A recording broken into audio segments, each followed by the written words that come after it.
Assalamu alaikum dear students, I hope you all are fine. Chapter number 6, page number 45.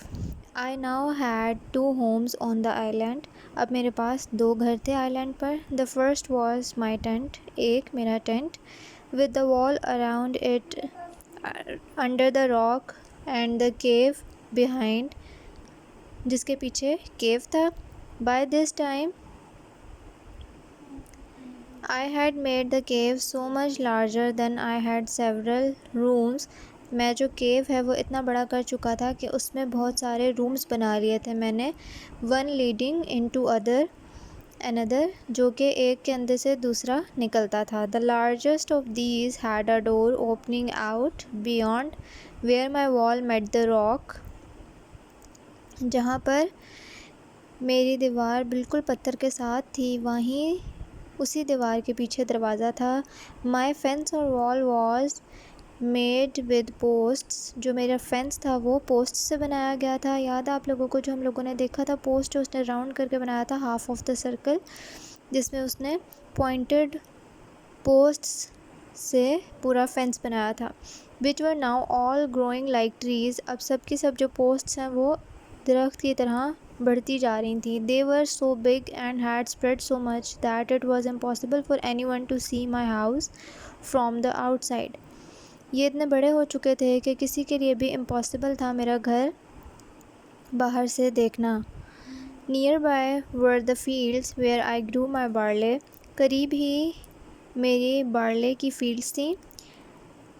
As well as this, I had my country house and this was now quite a large place. इसी तरह मेरा country house जो था दूसरा जो मैंने valley के पास बनाया था वो भी एक बड़ा घर बन चुका था, बड़ा हिस्सा मैं ऑक्यूपाई कर चुका था. First there was the place where I slept when I was there. पहले तो वो स्पेस था जहाँ पर मैं सोया था जब मैं वहाँ गया था. आई kept the hedge which was all round it at its usual height. पहले तो वो अपनी यूजुअल हाइट पे था, मैंने उसे उतना ही रखा. With the ladder always ready inside it. और हमेशा जो लेडर है मेरा सीढ़ी जो है वो हमेशा वहाँ तैयार होती थी. In the middle of this was my tent. उसके बिल्कुल बीच में मेरा टेंट था. Made by spreading strong canvas over pools. जो कि मैंने पोल्स पे, जो बड़े बड़े पोल्स होते हैं रॉड्स, उन पर अपना बड़ा सा कैनवस कपड़ा डालकर अपना टेंट बनाया था. Under this tent I made a bed. उसके नीचे मैंने अपना बेड बनाया. With skins of animals that I had killed. उन एनिमल्स की स्किन से जो कि मैं मार कर खाता था. On the bed was a blanket which I had saved from the ship. और एक ब्लैंकेट जो कि मैंने शिप से बचाया था. And a heavy coat.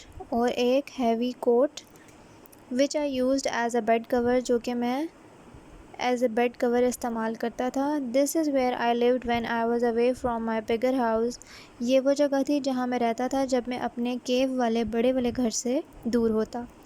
Near to this were the fields. इसके करीब ही फील्ड्स थी. और फॉर माई गोट्स, वो फील्ड्स उसके गोट्स के लिए थी. It had taken me a long time and much hard work. इस सब के लिए मुझे बहुत वक्त लगा और बहुत मेहनत लगी. To make the hedges strong enough so that the goats could not escape. उन हेजेस को, उन किनारों को इतना मज़बूत बनाने के लिए, उन बाउंड्रीज़ को, कि गोट्स जो हैं वो उन्हें तोड़ कर भाग ना सकें या उन पर से भाग ना सकें. All this is proof that I was not idle. ये सब इस चीज़ का प्रूफ था कि मैं बेकार नहीं बैठा रहा था. And that I was always ready to do whatever seemed necessary. और मैं हमेशा वो करने को तैयार था जो भी ज़रूरी नज़र आता था उस वक्त के लिए करना. With a herd of goats के हर्ड के साथ, उन सारे जो भी रिवर था मेरा बकरियों का. I should always have a supply of meat. मेरे पास हमेशा गोश्त का सप्लाई मौजूद होता था, मिल्क का, बटर का, चीज़ का भी. As long as I lived in this place. जितना भी अरसा मैं वहाँ रहा, even if it were 40 years, अगर ये 40 साल भी होते. अभी एग्जैक्ट वो कितना अरसा रहा ये नहीं बताया गया, सिर्फ बताया गया है कि अगर 40 साल भी होते तो वो सब सामान जो है खाने पीने का, मीट, मिल्क, चीज़ वगैरह उसके लिए काफ़ी होता। आज के लिए हम लोग इतना ही पढ़ेंगे। क्वेश्चन आंसर्स आप लोगों को प्रोवाइड कर दिए गए हैं, काइंडली राइट देम डाउन। ये चैप्टर हम लोग पिछले चैप्टर के क्वेश्चन आंसर्स कंप्लीट करने के बाद ही अब हम लोग इसके बाद स्टार्ट करेंगे अपने मीनिंग्स। नेक्स्ट लेसन में आप लोगों को इस चैप्टर के मीनिंग्स प्रोवाइड किए जाएंगे, आफ्टर दैट सेंटेंसेस, और उसके बाद question answers. Don't be worried, पूरी एक्सरसाइजेस कंप्लीट करवाई जाएंगी। पिक्चर्स आप लोग काइंडली सेव किया करें क्योंकि बाद में प्रोवाइड करना would be difficult. Thank you very much. Read the lesson, take care of yourselves, meet you in the next meeting. अल्लाह हाफिज़।